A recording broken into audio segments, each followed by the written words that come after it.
अस्सलामुअलैकुम दोस्तों, welcome back to our channel find Urdu. Congratulations. Congratulations का मतलब है मुबारकबाद या खुशी का इजहार।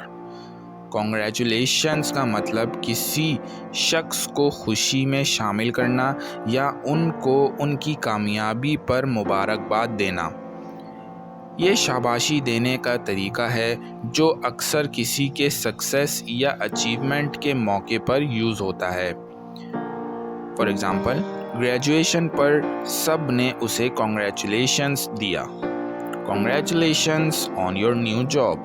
तुम्हें नए काम पर मुबारक हो। तो दोस्तों, कॉन्ग्रेचुलेशंस का मतलब है किसी शख्स को उनकी कामयाबी पर मुबारकबाद देना। उम्मीद है अब आपको कॉन्ग्रेचुलेशंस का मतलब समझ में आ गया होगा। मिलते हैं नेक्स्ट वीडियो में। शुक्रिया।